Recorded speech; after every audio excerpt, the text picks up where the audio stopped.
नमस्कार, news room में आप सभी का स्वागत है। उद्धव ठाकरे के महाराष्ट्र के मुख्यमंत्री पद से इस्तीफा देने के एक दिन बाद अब सभी की निगाहें राजभवन पर टिकी हैं कि राज्यपाल भगत सिंह कोश्यारी राज्य में अगली सरकार बनाने के लिए बीजेपी को कब आमंत्रित करते हैं। हम आपको बता दें कि उद्धव ठाकरे के इस्तीफे से बीजेपी के खेमे में खुशी की लहर दौड़ पड़ी है और पार्टी के कई नेताओं और कार्यकर्ताओं ने मिठाइयां बांटकर अपनी खुशी का इजहार किया है। माना जा रहा है कि बीजेपी नेता देवेंद्र फडणवीस आज राज्य में सरकार बनाने का दावा पेश करने और पार्टी की आगे की रणनीति सहित विभिन्न जानकारियां मीडिया के साथ साझा करेंगे। 2014 से 2019 तक महाराष्ट्र के मुख्यमंत्री रहे देवेंद्र फडणवीस का एक बार फिर मुख्यमंत्री पद पर लौटना तय माना जा रहा है। बीजेपी सूत्रों का कहना है कि आज मुंबई में कई बैठकें होंगी जिनमें आगे की रणनीति पर विचार विमर्श किया जाएगा। पार्टी के सूत्रों के मुताबिक इन बैठकों में बीजेपी के महाराष्ट्र प्रभारी सीटी रवि भी मौजूद रहेंगे। इस बीच महाराष्ट्र बीजेपी अध्यक्ष चंद्रकांत पाटिल ने कहा है कि पार्टी के नेता देवेंद्र फडणवीस और शिवसेना के बागी नेता एकनाथ शिंदे अब आगे की रणनीति तय करेंगे। राज्य की बीजेपी इकाई ने अपने सभी विधायकों को मुंबई में एकत्रित होने के लिए कहा है। महाराष्ट्र विधानसभा में मुख्य विपक्षी पार्टी होने के नाते बीजेपी के अगले कदम के बारे में पूछे जाने पर चंद्रकांत पाटिल ने कहा, अगला कदम फडणवीस और एकनाथ शिंदे तय करेंगे। उन्होंने कहा कि बीजेपी कार्यकर्ताओं को जीत के समय संयम बरतना चाहिए। चंद्रकांत पाटिल ने कहा कि बीजेपी के पास खुद के 106 विधायक हैं और उन्हें हमारे पास करीब 10 निर्दलीय विधायकों का भी समर्थन है, लेकिन सरकार बनाने के लिए शिवसेना के बागी विधायकों और निर्दलीय विधायकों के साथ सीट बंटवारे के फार्मूले पर काफ़ी विचार विमर्श करना होगा। इसमें कुछ समय लगेगा, लेकिन शुक्रवार तक सारी चीज़ें स्पष्ट हो जाएंगी। इस बीच मुख्यमंत्री उद्धव ठाकरे के इस्तीफे के बाद पुलिस ने शिवसेना के बागी विधायकों के आवासों और कार्यालयों की सुरक्षा कड़ी कर दी है। सुरक्षा के मुद्दे पर एक अधिकारी ने कहा कि उद्धव ठाकरे के इस्तीफे के बाद पूरे महाराष्ट्र में किसी भी अप्रिय घटना से बचने के लिए पुलिस अलर्ट पर है। अधिकारी ने कहा, बागी विधायकों के आवासों और कार्यालयों की सुरक्षा बढ़ा दी गई है।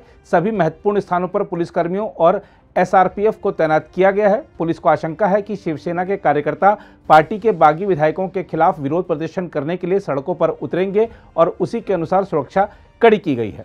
उधर बीजेपी नेताओं ने उद्धव ठाकरे के इस्तीफे के बाद उन पर तंज कसा है और उन्हें उनके कर्मों तथा शिवसेना के संस्थापक बाल ठाकरे की विरासत की याद दिलाई है। बीजेपी महासचिव वह महाराष्ट्र के प्रभारी सीटी रवि ने एक ट्वीट में कहा, कर्म किसी को भी नहीं छोड़ता है। इस ट्वीट के साथ ही उन्होंने पालघर हिंसा से जुड़ी एक तस्वीर भी साझा की है। सीटी रवि ने एक अन्य ट्वीट में कहा, महाराष्ट्र के मुख्यमंत्री के रूप में इस्तीफा देने की उद्धव ठाकरे की घोषणा का मैं स्वागत करता हूं। वह उसी दिन समझ गए थे कि उन्होंने बहुमत खो दिया है जब शिवसेना के मंत्री एकनाथ शिंदे ने हिंदुत्व से धोखा करने के लिए विद्रोह कर दिया था। उनके कार्यकाल ने साबित कर दिया है कि अवसरवादी गठबंधन नहीं टिकता है। उन्होंने इसे महाराष्ट्र और छत्रपति शिवाजी महाराज की जीत बताया। वहीं बीजेपी के राष्ट्रीय सचिव व पार्टी के आईटी विभाग के प्रमुख अमित मालवीय ने ट्वीट कर कहा, बाला साहेब ठाकरे ऐसे व्यक्ति थे जो सत्ता में न रहते हुए भी सरकारों को नियंत्रित कर सकते थे। वहीं दूसरी तरफ उनके पुत्र अपनी ही पार्टी पर नियंत्रण नहीं रख सके, वह भी सत्ता में रहते हुए। दूसरी ओर बात अगर उद्धव ठाकरे की करें तो महाराष्ट्र में 2019 में हुए विधानसभा चुनाव से पहले शायद ही किसी ने सोचा होगा कि शिवसेना के शांत से दिखने वाले नेता उद्धव ठाकरे अपने पुराने सहयोगियों से दूरी बनाकर विपक्षी दल कांग्रेस और राष्ट्रवादी कांग्रेस पार्टी के साथ सरकार बनाने का साहस दिखाएंगे। उद्धव ठाकरे ने दोनों दलों के समर्थन से न सिर्फ सरकार बनाई बल्कि मुख्यमंत्री भी बने, लेकिन 2.5 वर्ष बाद उनकी सरकार पर संकट के बादल तब छा गए जब सहयोगियों ने नहीं बल्कि उनकी अपनी पार्टी के विधायकों ने ही बगावत कर दी। बड़ी संख्या में विधायक बागी नेता एकनाथ शिंदे के साथ हो लिए और संकट इतना गहरा गया कि उद्धव ठाकरे को मुख्यमंत्री पद से बुधवार को इस्तीफा देना पड़ा। हम आपको बता दें कि बाला साहेब ठाकरे के इस सबसे छोटे बेटे को दिग्गा के नाम से भी जाना जाता है और उन्होंने 1990 से ही पार्टी के कामकाज में पिता का हाथ बटाना शुरू कर दिया था। उद्धव को उनके चचेरे भाई राज ठाकरे की जगह तरजीह देकर 2001 में पार्टी का कार्यकारी अध्यक्ष नियुक्त किया गया था। हालांकि तेज तर्रार और सीधी बात करने वाले राज ठाकरे को सीधे साधे से दिखने वाले उद्धव की तुलना में ज़्यादा पसंद किया जाता था। पार्टी में उद्धव का कद बढ़ने के बाद से पार्टी में मतभेद पैदा होने लगे। वरिष्ठ नेता और पूर्व मुख्यमंत्री नारायण राणे ने 2005 में पार्टी छोड़ दी थी। राज ठाकरे ने भी पार्टी छोड़ी, लेकिन ऐसी विषम परिस्थितियों में भी शिवसेना 2002, 2007, 2012 और 2017 में महत्वपूर्ण बीएमसी और ठाणे नगर निगम चुनाव जीतने में सफल रही थी। पार्टी संस्थापक बाल ठाकरे के 2012 में निधन के बाद आलोचकों ने कहा था कि अब शिवसेना का अंत हो जाएगा, लेकिन उद्धव ठाकरे ने न सिर्फ पार्टी को संभाला बल्कि सीधे साधे नेता की अपनी छवि को भी बदला। साल 2019 के विधानसभा चुनाव के बाद मुख्यमंत्री पद को लेकर बीजेपी के साथ विवाद के चलते शिवसेना ने पार्टी से किनारा कर लिया और विपक्षी दलों के समर्थन से सरकार बनाई। लेकिन अब वह जिस तरह मुख्यमंत्री पद और विधान परिषद की सदस्यता छोड़ने पर मजबूर हुए, उससे शिवसेना की ताकत खत्म होती दिख रही है। उधर शिवसेना सांसद संजय राउत ने कहा है कि कल जब उद्धव ठाकरे ने मुख्यमंत्री पद से इस्तीफा दिया तो हम भावुक हो गए।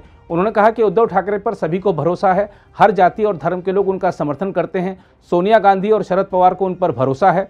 शिवसेना नेता संजय राउत ने कहा कि 2.5 साल तक उद्धव जी के नेतृत्व में सरकार चली, लेकिन उन्होंने जाते जाते ये बात कही कि हमारे ही लोगों ने मुझसे गद्दारी की, इसलिए अब मैं ये सरकार नहीं चला सकता हूं। संजय राउत ने कहा कि सर्वोच्च न्यायालय से जिस तरह का फैसला आया उसके बाद उनके लिए पद पर बहने रहना उचित नहीं था। वो बहुत ही नैतिकता की राजनीति करने वाले नेता हैं। संजय राउत ने कहा कि शिवसेना सत्ता के लिए पैदा नहीं हुई है, सत्ता शिवसेना के लिए पैदा हुई है। उन्होंने कहा यह हमेशा से बाला साहब ठाकरे का मंत्र रहा है। उन्होंने कहा कि हम काम करेंगे और एक बार फिर अपने दम पर सत्ता में आएंगे। अगर आप भी लेना चाहते हैं देश दुनिया की तमाम जानकारी तो आज ही सब्सक्राइब करें हमारे चैनल को। साथ ही नीचे दिए बेल आइकन को जरूर दबाएं ताकि हर अपडेट आप तक पहुंच सके।